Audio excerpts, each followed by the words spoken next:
Jack Wetta.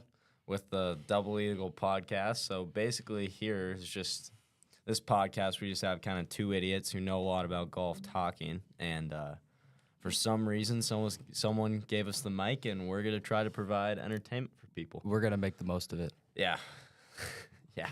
We're gonna try. We're gonna try at least. So, what do you think of the who do you got this week? Genesis at Torrey Pines. What do you think of that? I like Scotty Scheffler. He didn't have the greatest weekend this weekend, but he's gonna come through this week. I think he hasn't played a meaningful tournament in a while. One of the guys who I obviously like with Harris English, obviously like the tournament being moved to Torrey Pines, whole other conversation. I mean, it's just like they use so many better courses to move it to. I mean, granted, what's going on in Riviera right now is terrible, but I mean, you could have moved it to so many better places. I mean, put it at Pebble, Spyglass, Monterey Peninsula. I mean, just everywhere. I don't know. I mean, Torrey Pines, don't get me wrong, it's a hard golf course definitely, but it's just not as nearly as good as a course like Torrey Pines. And I mean, but we saw at the Farmers, our guy like Harris English. I mean, he just went kind of lit up that place. So I mean, obviously that's kind of a pick that's gonna be. A lot of people are going to take him, knowing his track record there. But I like Harris English. At least making a run for the trophy. Yeah. Thing is, with Harris English, I think the field this week is definitely going to be stronger than it was at the Farmers Insurance, and there'll be more guys that have played more golf now. And Harris English, he's a good player, but I don't think he's good enough to win it this week. I know one thing: if a European wins again, I'm gonna really, really have a hard time being prideful in American golf. I mean, I mean, this year alone, what have we had? One American winner or two? That was Harris English. I mean, I mean, there's nothing you can do about it. But like, I mean, we better hope it's a good thing the Ryder Cup is 6 months away. I mean, my God, the Americans just cannot get it done. I mean, even looking at this leaderboard at TPC Scottsdale, I mean, we got Thomas Dietrich won. Obviously, he played great. He played really good, especially down the stretch. His swing is absolute butter. I mean, it's impressive. It's impressive. But, I mean, you got Dietrich, Michael Kim, Daniel Berger. Then you got Buzendenhout, however you say his last name. He snuck up there? Hey, he got T4. Justin Thomas with an eagle on 18 to finish. Will Chandler, the Georgia Bulldog, Monday qualifier. What a story that is. But, I mean, then you got Robert McIntyre, Adam Hadwin, Minwoo Lee, Rasmus Højgaard, Sepp Straka. I mean, and especially showed at Pebble. I mean, that leaderboard was just... That was all It was just filled with Europeans. Yeah. And granted, obviously, I mean, I was lucky enough to be there to watch the tournament. But yeah, let's hear about that experience. Especially at Pebble. That weather was so horrible. It was horrible. It was terrible. It was miserable to even watch it. But, I mean, Kashmir Keith was able to play pretty well that week. Saw him hit it into the ocean, though, on 7. That was a pretty fun experience. 7? Yeah, 7. The wedge, too? No, I mean, the wind was blowing like True. 50 mile an hour. You got to come some slack. But, man, that was bad. That was bad. But, obviously, I mean, the Waste Management Phoenix Open, or as I like to call it, the Wasted Management Phoenix Open. That's all the gallery. They like to have a good time there. I support that. I mean, why not? Have a good time on 16. Have a couple beers or two. Have fun, kind of let loose. I love it. I love that environment. But, I mean, boy, Thomas Dietrich. I mean, I tip of the cap to him. 7.7 shot victory. I mean, he didn't even look rattled at all that tournament. He had all those guys, it was 5 shots back, but that can easily turn into 2 down the stretch. They're never close to him. Yeah, I mean, he's a hell of a ball striker. I mean, boy, he's desk was rattling, but I mean, Thomas Dietrich, one of the best swings on this side of the Mississippi. I mean, he's just his game is so damn good. I'm not surprised. He'll have some more wins for sure. Were you a little disappointed in Spieth? Were you cheering for him or? I wasn't. I mean, I'm not like a diehard Spieth fan. I'm like our buddy Parker Gibson. He got a background on his phone as Spieth. He's a fanatic. It's kind of unhealthy in a way, but yeah. I mean, I'll root for Spieth. I always just like to root for the American. So this has been a big letdown year for me. You weren't cheering for Michael Kim? No, I was cheering. Yeah, I mean, I'm not a huge fan of Daniel Berger. Michael Kim, I don't know much about him. I know he went to Duke. I'm sure he's a great guy, but yeah, I mean, Spieth, I mean, with how bad he's played past 5, 6 years, 4 years, I'm just happy that he's making cuts at this point. Do you think this is a trend that we'll keep seeing from him, keep top 5, or is this just a one? I think it just depends. I mean, he's always going to be an incredible putter. I mean, I think it just depends. I mean, I hope so. I'd love to see Spieth back in the winner's circle. Yeah, that would be cool. I mean, I think that the PGA Championship, I think that's out of reach at this point in his career. I think it's like a major for Ricky. I think that for both of those two, obviously, don't get me wrong. I mean, I'm not in a position to disrespect either of their games, but I mean, they've been some of the best players in the world for 10 years, and I just feel like at this point in both their careers, just their time's passed. I mean, you got studs like Clanton, Koiven, obviously both are amateurs. Yeah, Ludwig. I mean, this young generation of golfers, and even going to high school ranks. I mean, Miles Russell, Blades Brown just turned pro. I mean, you got Trevor Gutschewski, Tyler Watts. I mean, all those guys are just Brooks Simmons, Luke Colton. I mean, all those guys are gonna be tour big names in 5, 6 years coming down the road. Yeah, but you can't really count them until they've done it on the big stage. There's a lot of skill there, but you don't know how they're going to do. I don't know, though. I mean, the HJGA tournaments, they have these young players do. I mean, I think that's why we see Luke Clanton and Jackson Koiven making cuts on the tour, on the big. I mean, Clanton. They prepare you so well for big-time golf, a lot of them have a 36-hole cut. And, I mean, just the pressure, the caliber of players you're playing against, I mean, they prepare you so well for the tour. It's impressive. I mean, it's great to see how junior golf has been given the opportunity to do that. But, yeah, I mean, what Luke Clanton's doing, Jackson Koiven, all those guys.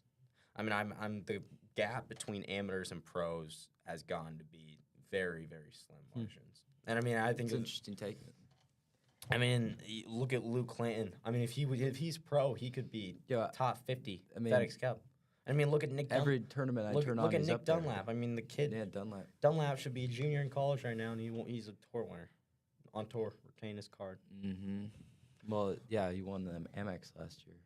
Well, yeah, I know. That's why I said he's a tour winner. But yeah, that got him his tour card for this year. Yeah, I know. Yeah. I'm aware. Mm-hmm. Yeah, I know. I wasn't born on I don't live under a rock, but I mean, it's impressive. I mean, I'd love to see it. I'd love to see the amateurs doing good. I mean, obviously in today's day and age of facilities and golf, I mean, there's no reason college guys shouldn't be out there competing. But yeah, I mean, obviously kind of changing the subject real fast, but this week at the Genesis signature event, loaded field. Mm-hmm. Tiger's not playing though. Tiger withdrew. Don't blame him for that one. I can't blame him either. I will be very interested to see what the course setup is. Yeah. I saw a video today. It might be like this all the time, but they drop a ball and you cannot see it unless you're standing on top of it. Yeah. I mean, I'll just be very. Because obviously having 2 tournaments at Torrey Pines, you got to see in a month. You got to see a different course that fast. I mean, obviously the circumstances are very less than ideal, but I mean, I don't know. I just feel like if you want to, having 2 tournaments at the same course obviously is never a good situation, but if you're going to do that, they got to make sure the course setup is very, very different. Well, props to Torrey Pines for being ready. Yeah, credit to them, but I mean, at the end of the day, the PGA Tour's in it to make money, and I think Jay Monahan has proved that dramatically over in the years. But I mean, not a lot of fans of that guy anymore.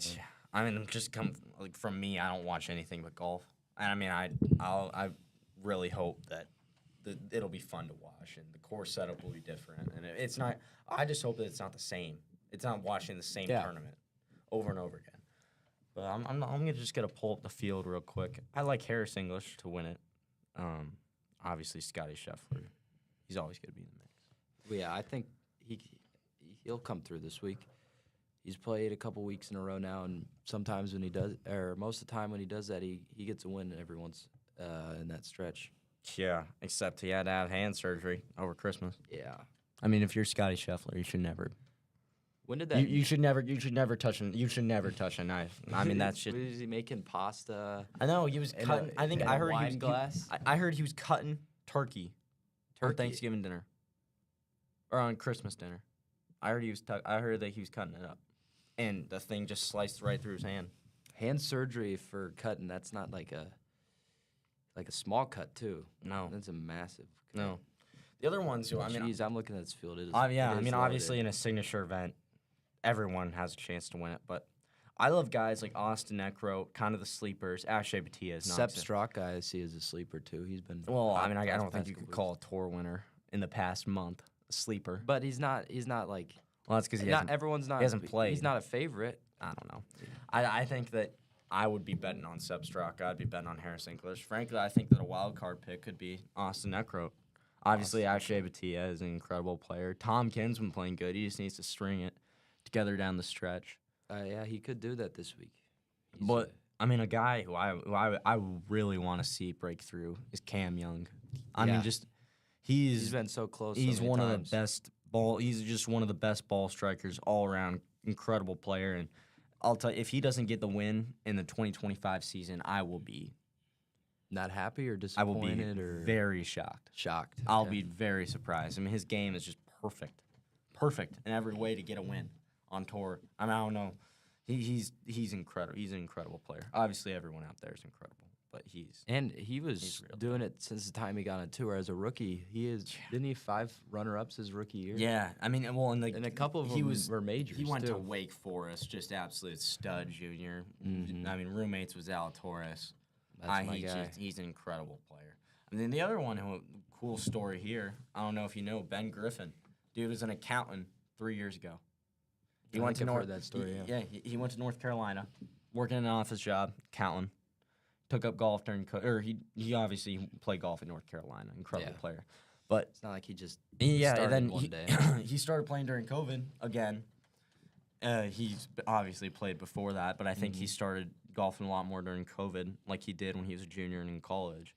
And he's like, "Well, shoot, I might be able to take this up again." Incredible story. Went through Q school, got his tour card. Now he's playing a signature event. I feel like there's always a couple guys here that's like 4th on the leaderboard with all the big names and these type of events but you never see him win. I mean, he might get it done this week, but Yeah, it's not like they're all the heavyweights are going to be at the top this week. yeah. My guy Keith Mitchell. I hope he can get the job done. I like to call myself self-proclaimed. You think Look-alike. you look, self-proclaimed yes. look-alike You Keith even Mitchell. matched him today. Oh yeah, got the cashmere Is it sweater out. Is he the influence on this outfit? He's the influence on this outfit. He's also the Cashmere influence on Keith. why I'm wearing the visors now. Oh, not your dad? No, not when my dad wears like the little tennis ones. He does. Little crappy Oh, ones. I wear the big tour flat visors. build- The not big flat tour. build. No, not the big the tour build one. visors. That with the 802 putter I got in the bag, boy. What's the advertisement on his? On Keith? Yeah. Oh, he's got like a Cisco, Yeah, Mizuno. Cisco, yeah. But I got 2 with the American flag. Oh, that's Oh, just I got your type 2. of- I got white and navy. I got a Pebble Beach one, another course over there on it. I got yeah. I mean, I'm racking up quite the visor. I hope one day I'll be as good as Keith Mitchell, but or at least in the meantime we can try to look like him. Looking through the field. Oh, I mean, talk about a guy who competes week in, week out. Sunjam. I mean, he's. You I look don't- on I the can't- leaderboard. He's just right there. The whole I time. can't remember the last time he didn't play in a tournament. I mean, he's incredible. I mean, he's one of the shortest hitter. He is the shortest hitter on tour, but he's damn near the straightest. He does not miss a lot of fairways. Doesn't miss fairways, doesn't miss greens. His- Pretty good putter. He's pretty good. He's pretty good just for like success. the most good standard golfer. You know, he's not gonna go make doubles and eagles. He's just gonna grind it out and get top Yeah, fives. and I remember him in like that 2020, 2021 season, 2022. I mean, I remember the November Masters. Obviously, Oh yeah, he was that right Masters. there, but It will always have an asterisk by it. yeah, that Playing Augusta off Bermuda is fake. That was It's not even real. I had COVID during that week. That was not the greatest Masters. Yeah, that November Masters it'll never be the same, but it's all right. I remember watching that, and the course just looked so different without all the patrons. I was like, no, yeah. That's what the course looks like? Actually, Sungjae Im's caddy, Willie Wilcox, he's an incredible guy. He played on tour for a little bit. He's had some drug abuse issues over the past years. You don't need to expose him. But he's exposed himself. Don't worry. I'm not saying anything that no one else knows, but I mean he's a great guy. He's got one of the coolest ball flights you're ever going to see. Willie Wilcox. Just a little low burner. I mean it's something special. But I mean the dude's made like over $1 million on tour, and he's now caddy. He's really good buddies with JT. I think all of them grew up playing junior golf together. I think he's like 30-something. 30-something. Oh, he's Willie young. Wilcox sounds like a 50-year-old guy. No, he's a young guy. Ball. He's an awesome. I mean, I went and watched Sungjae at Pebble, and I mean Willie Wilcox was great. I think my brother went. Was he in the? The Pro-Am or what? Or no, he was caddying for Sungjae, and Sungjae threw a dart per usual, and I mean, Willie Wilcox was just dropping one-liners left and right. Probably shouldn't say them on there, but they were pretty funny. They were really good. But yeah, I mean this, it just won't be the same watching the Genesis, not Riviera. No, it will not. But we'll see. Our topic I'd like to touch on is what's the deal with the USGA planning the tournaments for 2051?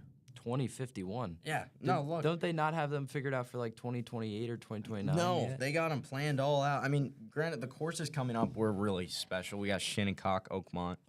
We got some really good courses. But, I mean, my deal is, like, if you're going to plan U.S. Opens 30 years in advance, I mean. Well, I think what they do is they get it one course, but they put 3 dates for that course. I just don't like. I mean, recently. My deal, don't get me wrong, Pinehurst is a really good golf course. But no one should ever win a U.S. Open hitting one fairway in the back nine. Like Bryson? No one should ever. Yeah, I mean, no one should ever be able to just blow pound driver and overpower the course twice. You can argue, though, that he got lucky, too.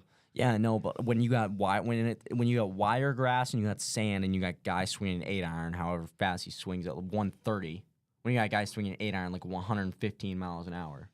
That was kind of the defense for the week. They thought that guys like that the wire grass wouldn't be able to win like that. The wire grass was.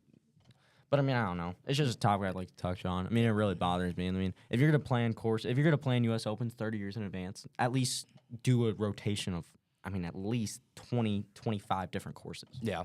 Don't have everything at the same. I mean, we're left out on Wingfoot for a lot of them. We're left out on a lot of incredible courses. I'd love to see a major championship be played at. There's one that they're coming back to in a couple years. It's like we've seen it a ton. Oakland Hills, Baltusrol. Baltusrol's coming back. There's one that they like keep going through. I can't remember it, but Oakland coming back. Oakland Hills, Wingfoot. Oakland Hills where Trevor Duchesky, U.S. Junior. That's in Michigan, right? Yeah, Detroit. Mm-hmm. Yeah, but obviously, don't worry, everybody. We have a non-golf bone as well, although mine's pretty small if you ask any of my friends. But we're gonna touch on the Creighton UConn game tonight. I'm going. I can't wait. That's gonna be such a fun atmosphere. Hopefully, we'll get a snow day tomorrow. Dollar beer night. Beer night starting at 6:30. Stripe out. Everyone be there. It's gonna be rowdy. Be loud. Be proud. Coming to root on the Jays. That's about the only non-golf thing I do. College football, college basketball. College football ended poorly this year, but no, next year. I hate Notre Dame. I'm so happy Ohio State won. Okay. Got the Big Ten bias in me. Well, that was the first podcast. It's been fun, Kelly. It's been fun, Mr. Wada.